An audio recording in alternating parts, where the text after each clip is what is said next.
नमस्कार,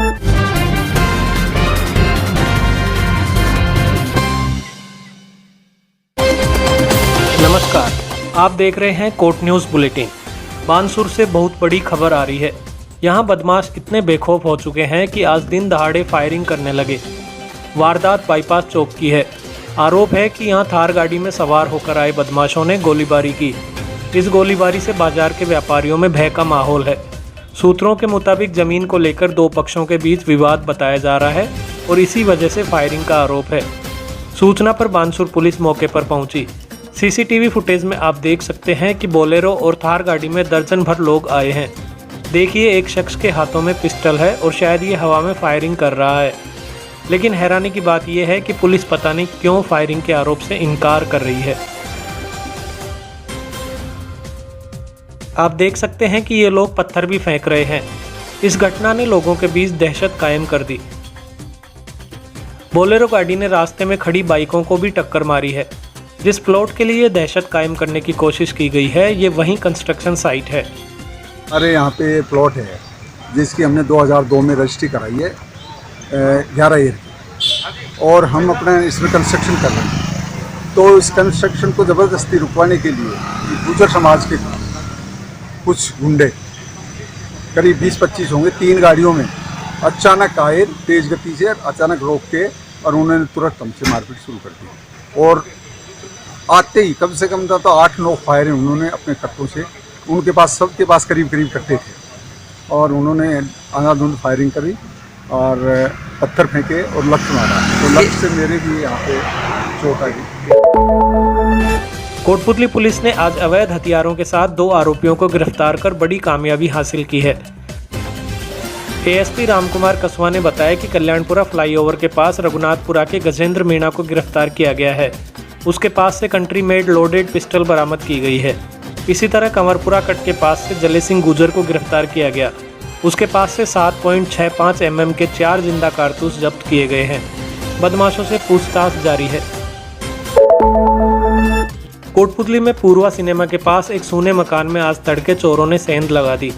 मकान मालिक दीपक बंसल ने बताया कि वे नए घर में शिफ्टिंग कर रहे थे, इस वजह से घर पर ताला लगा था।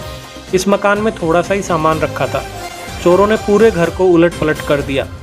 मकान मालिक के मुताबिक शाम को वे इस मकान में आकर गए थे और सुबह पड़ोसियों ने ताले टूटे होने की सूचना दी। बताया जा रहा है कि चोर 60-70 हज़ार रुपये नकद और कुछ चांदी के सिक्के ले गए। हालांकि अलमारी को खोल नहीं पाने की वजह से बड़ी चोरी बच गई। सारे रूम के ताले टूटे हुए थे और सारा सामान अस्त व्यस्त गिरा हुआ था। मैंने नए मकान बनाए थे तो वहाँ शिफ्टिंग के लिए थी, तो धीरे धीरे सामान ले जा रहा था मैं। तो यहाँ कुछ अमूमन 70,000 रुपये के करीबन तो नकदी राशि थी, और कुछ चांदी का सामान था, जैसे 15-20 सिक्के थे चांदी के, 5-4 नोट थे, जैसे 1000 के जो चांदी के होते हैं गिफ्ट में आइटम में मिले हुए। तो धीरे धीरे शिफ्टिंग का काम चालू था तो आइटम लेके जा रहा था। वो जो मेन आइटम था उन्हों को ले गए चोर, और सारा सामान अस्त व्यस्त कर गए। चोरों को इतनी भी जानकारी थी कि उन्होंने जो 1 ग्राम सोने की 4 चूड़ियाँ आती हैं उनको भी छोड़ गए वो, और जो मेन आइटम था वो लेके गए, और किसी सामान को अस्त व्यस्त करके सारों को छोड़ दिया। आतेला पीएचसी में पिछले दिनों एक मेल नर्स राकेश मीणा ने एक लड़के के फोड़े का चीरा लगाकर ठीक किया था। हालांकि लड़का अब स्वस्थ है, लेकिन उन पर आरोप लगा कि डॉक्टर की गैर हाजिरी में उन्होंने नियम तोड़कर ये चीरा लगाया। मामला बढ़ा तो उन्हें कल एपीओ कर दिया गया, लेकिन इस आदेश के खिलाफ आज गांव वाले आक्रोशित हो गए और पीएचसी के ताला जड़ दिया। विवाद बढ़ा तो विराटनगर एसडीएम राजवीर यादव मौके पर पहुंचे।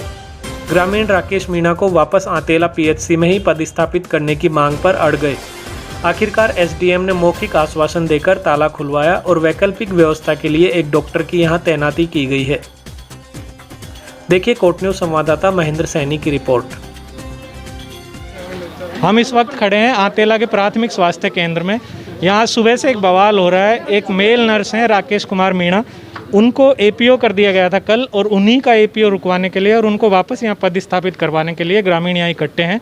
और मामला क्या है? मामला है एक लड़के का कुछ छोटा सा माइनर ऑपरेशन कहों या चीरा कहें, वो उन्होंने किया था, और उसी की कुछ टेक्निकलिटीज़ को देखते हुए उनको एपीओ किया गया। उस लड़के के पिताजी हमारे साथ हैं, हम उनसे बात करना चाहेंगे कि क्या उनका पूरा ऑपरेशन या चीरा हुआ और फिर उसके बाद क्या हुआ। बाबा जी, अपना परिचय बताइए। सर मैं डाणी गैसकान पंचायत का रहने वाला हूँ। तो क्या ये मामला हुआ था, पहले तफसील से हमें बताइए। मेरा बच्चा का नाम पूर्ण है, मेरा रामेश्वर नाम है जी मेरे बच्चे के कूल्हे में कोई छोटा सा फोड़ा था, जी। इसलिए उसको रात को नींद नहीं आती थी, उसमें बुखार भी आ जाता था और दर्द भी होता था। मैंने इस डॉक्टरों के पास ले गया था। देखो मेरे पास जांच है, शाहपुरा के डॉक्टर साहबों की, दो हॉस्पिटलों की, दूर से मरीज को देख करके दवाई लिख देते, भाई सूख जाएगी सूख जाएगी। इस तरीके से मैंने 10-20 हज़ार रुपये मत दे करके मैं तंग हो करके राकेश जी यहाँ तेले वाले के पास लेकर गया। उन्होंने लिटा करके देखा कि कूल्हे में मयाद है और इसके छोटा सा चीरा लगा और आप कोटपुतली इसको ले जाओ। कोटपुतली में दूसरे दिन ले गया, उन्होंने भी पर ऐसे ही देख करके दवाई दे करके काट दिया। फिर 2 दिन दवाई दिया कोटपुतली वाले की। फिर मैं राकेश जी के पास आया, राकेश जी इनका तुम इलाज कर दो, हम सब परिवार के देखिए। वो जो चीरा लगाया उसके बाद अब मतलब स्वस्थ है, बिल्कुल सही? बिल्कुल सही है, पेशेंट भी सही है और घर के भी सही हैं, बिल्कुल कोई आपत्ति नहीं है। फिर ये क्या कारण रहे कि सरपंच जी हमारे साथ हैं, तो ये क्या कारण रहा कि सब कुछ उनका एपीओ कर दिया गया और आज फिर आप लोग इकट्ठे हुए हैं उनको वापस बुलाने के लिए? जी नमस्कार, मैं सरपंच ग्राम पंचायत आतेला। यहाँ राकेश जी कंपाउंडर है, बढ़िया काम करते हैं, पूरी सेवा देते हैं। और जैसे 2 बजे तक का टाइम है यहाँ, 2 बजे के बाद भी अगर कोई पेशेंट आके बोलता है तो तुरंत हॉस्पिटल खोल के और उनका इलाज करते हैं। यहाँ तमाम सफाई वफाई देख लो आप, बिल्कुल एकदम क्लीन है। प्राइवेट हॉस्पिटल में ये सफाई नहीं मिलेगी। यहाँ सामने जो पेड़ पौधे लगे हैं, बाग सा लगाओ, पूरा उन्हीं की देन है। सारे सेवा में कोई कमी नहीं है। यहाँ 2-4 लोग अभी अब यहाँ आए थे, उनका खेल है ये सारा। उन्होंने उकसा के उनकी कंप्लेंट कर दी और वो यहाँ से हटाना चाहते हैं। पिछले 4 माह से हमारे हॉस्पिटल में कोई डॉक्टर नहीं था और चारों तरफ जो है कोरोना की हाहाकार मची हुई है। इन सबको जो है ना चीज़ों को देखते हुए एक भी हमारे गांव में कोई कोरोना पॉजिटिव नहीं आया है। उन्होंने पूरे गांव की अच्छे से सेवा की है। 4 महीने तक पीएचसी में उन्होंने इस तरह की सेवा दी है। मैं भी एसएमएस हॉस्पिटल में भी जो है ना किसी डॉक्टर ने सेवा नहीं दी होगी। मेरा जेठ बहुत दिनों से बीमार था, सब डॉक्टरों ने जवाब दे दिया था, उनके बचने की हालत नहीं थी बिल्कुल भी। भगवान राकेश जी का भला हो, उन्होंने बचाया हमारे जेठ को। सर मेरे पिताजी 10 साल से बीमार थे, उन्होंने घर जाकर मेरे पिताजी का इलाज किया और कभी भी काम के लिए मना नहीं किया। रात को भी फ़ोन कर देते थे तो तभी भी घर जाके इलाज करते थे। कई लोग मेल नर्स राकेश मीणा के समर्थन में हैं तो कई ग्रामीण ऐसे भी हैं जो उन पर आरोप लगा रहे हैं। इन ग्रामीणों ने उनको वापस यहाँ न लगाने की मांग की है। आज अभी जो इसका जो अपने राकेश मीणा का कंप्यूटर का जो एपीओ है, वो गाँव वालों की बहुत शिकायतें हैं इसके अंडरग्राउंड कि ये चाल चलन से अच्छा आदमी नहीं है। राम रहीम का अपना आपको चेला बताता है और राम रहीम के वहाँ स्थान पे यहाँ की थोड़ी साहब को लिया जाता है और उनको बेकाबू करके किसी को कैसे तैयार कर देता, किसी को कैसे तैयार कर देता। इस चीज़ से आतेला की जनता बहुत परेशान थी। इसी वजह से इसको एपीओ करवाया है, क्योंकि गांव की जनता इसकी शिकायत कम से कम 1 साल से कर रही है। ये गांव में राजनीति पूरी करता है और हर आदमी को आकर्षित करने की कोशिश करता है, इलाज भी करता है और उनको आकर्षित भी करता है। मतलब एक इलाज के पीछे कई निशानी साधता है। कोर्ट न्यूज़ ने इन सभी आरोपों पर खुद राकेश मीणा से भी बात की। उन्होंने कहा कि प्रशासनिक नियमों के तहत उनकी गलती हो सकती है, लेकिन इंसानियत के नाते मरीज के चीरा लगाना उस समय बेहद ज़रूरी था। उन्होंने बाकी सभी आरोपों को राजनीति से प्रेरित बताया। पिछले 4 महीने से जब से कोरोना है तब से जो हमारे MOIC जो डॉक्टर हैं उनको 4 महीने से जब ड्यूटी लगा रखी है, तब से सारा कार्यभार मुझ पर ही है और मेरे अलावा कोई दूसरा ना तो MN सेकंड है ना कोई MN फर्स्ट है। तो एक ही पेशेंट था जिसका नाम पूर्ण सैनी करके था। ये मेरे पास आए तो ये कहते कि सर हमने जांच करवाई है, सापरा पावटा हमारे 20-25 हज़ार रुपये लग चुके हैं। किसी ने हमें बताया कि आपके अंदर मवाद भरी पड़ी है कूल्हे के अंदर। तो सर उन्होंने मना कर दिया कि कोरोना के डर से, तो अब ये बच्चा है ना मर जाएगा, इसको रोज़ फीवर आ रहा है, बहुत तेज़ दर्द है, तो आप इसका इलाज करो। तो मैंने उनको कहा सर कि ये देखो आप BDM जाएँ कोटपुतली या फिर सापरा CSC जाएँ। तो वो बिल्कुल हाथ जोड़ के आगे कहने लगे कि सब चाहे आप कुछ भी करो, हमारा तो आप कैसे भी इसका इलाज करो, बच्चा बहुत दुखी है। तो मानवता के नाते मैंने मानता हूँ कि भाई चलो ठीक है, जो एक लिमिट क्रॉस करके मैंने काम किया उसी लिए किया कि मानवता के नाते मुझे ऐसा लगा कि इसकी मदद करनी चाहिए।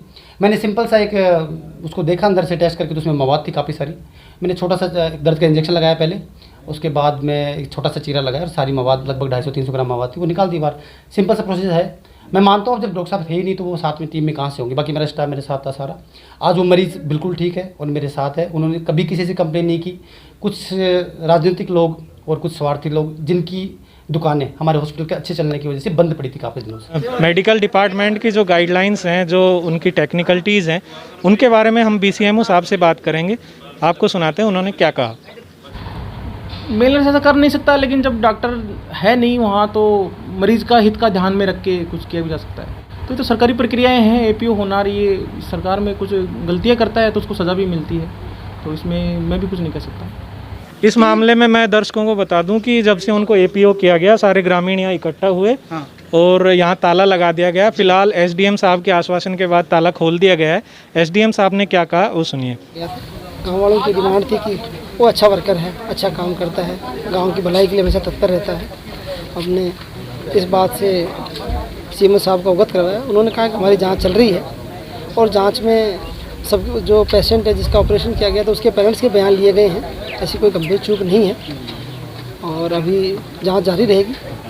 जांच के बाद जो भी एक्शन लेना है डिपार्टमेंट को लेंगे, तब तक उनको एक बार यहीं पे पदस्थापित करते हैं। यहाँ जितने भी ग्रामीणों से हमने बात की, हर किसी ने राकेश जी की तारीफ़ की कि उनके जैसा इलाज, चाहे वो मेल नर्स ही हैं, लेकिन क्योंकि उनको एक्सपीरियंस हो चुका है तो उनके जैसा इलाज यहाँ जो हाल फिलहाल में जो डॉक्टर आए वो लोग भी नहीं कर पाए। और यही वजह है कि उनको वापस एपीओ कैंसिल करा के वापस यहाँ पदस्थापित करने तक ये ग्रामीण अड़ गए। और अब जबकि एसडीएम ने इनको आश्वासन दिया उसके बाद ही इस गेट का ताला खुला और अब अंदर डॉक्टर एक बड़नगर से यहाँ वैकल्पिक व्यवस्था की गई है, वो अंदर इलाज देख रहे हैं और शायद राकेश जी भी आज या कल में ज्वाइन कर लेंगे। Mahendra Saini, court news. विराटनगर तहसील के जयसिंहपुरा गांव में आज टिड्डियों को मारने के लिए छिड़की जा रही दवा की चपेट में मनरेगा श्रमिक आ गए। 16 मजदूरों की तबीयत बिगड़ जाने के बाद इन्हें पावटा सीएचसी में भर्ती कराया गया। इनमें से ज़्यादातर मजदूर अचेत हो गए थे। कई महिलाओं को उल्टियों पर उल्टियां हो गई। बताया जा रहा है कि घटना के समय मौके पर करीब 80 श्रमिक काम कर रहे थे। पावटा सीएचसी में उपचार के दौरान एक और महिला श्रमिक की तबीयत बिगड़ गई। सीएचसी प्रभारी डॉक्टर देवेंद्र शर्मा ने बताया कि टिड्डियों पर छिड़की जा रही दवा इतनी जहरीली होती है कि इससे इंसान की जान भी जा सकती है। जयसिंहपुरा गांव में जो है वहाँ टिड्डियों के रोकथाम के लिए छिड़काव चल रहा था और नरेगा में काम करने वाले कुछ महिलाएं पुरुष जो है वो करीब हालांकि 30-40 मीटर दूर थे उनसे, फिर भी हवा के उसके प्रभाव से जो है उनके थोड़ा प्रभाव आ गया और 1-2-3 महिलाएं जो है उनका थोड़ा सा प्रभाव ज़्यादा था, थोड़ा सा एक बार हल्की बेहोशी वगैरह आई बता रहे हैं। और टोटल जो है 16 पर्सन्स आए थे यहाँ जो प्रभावित थे और वो अभी हमने प्राथमिक इलाज सभी का कर दिया है, सभी स्वस्थ हैं, सभी खतरे से बाहर। नई Yamaha FZS B3 BS6 engine के साथ जो देता है आपको 150 सीसी की जबरदस्त ताकत और सेगमेंट का बेहतरीन माइलेज। ABS टेक्नोलॉजी के साथ dual disc brakes, stylish LED headlamps और भी बहुत कुछ। Yamaha FZS, the lord of the streets. Test ride के लिए आज ही पधारे Shriji motors, Putli road, NH8, Kotputli.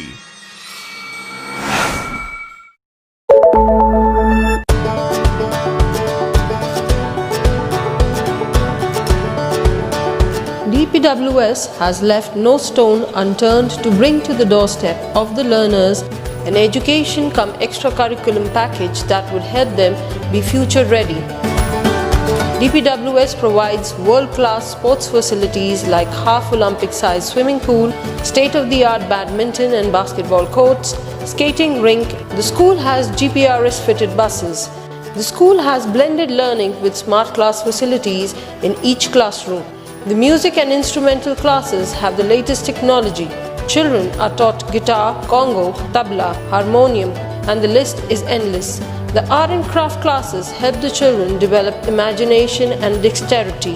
The staff is highly experienced and well qualified to teach and impart knowledge to the 21st century learners.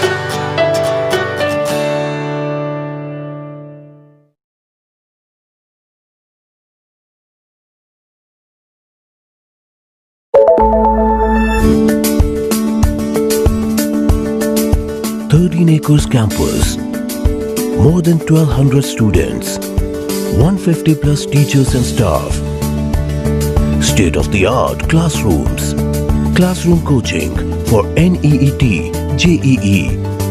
My aim of life is to become a nuclear scientist. Activity room, I will join the army. art room, I want to be an artist. music room, I want to become a musician. modernized laboratories, dedicated cricket stadium and 4 practice pitches, fully air-conditioned girls and boys hostel, 23 buses for day scholars adjacent to NCR. We are the Rajasthan International School, Kotputli. Online admissions are open. Please visit www.therajasthanschool.edu.in.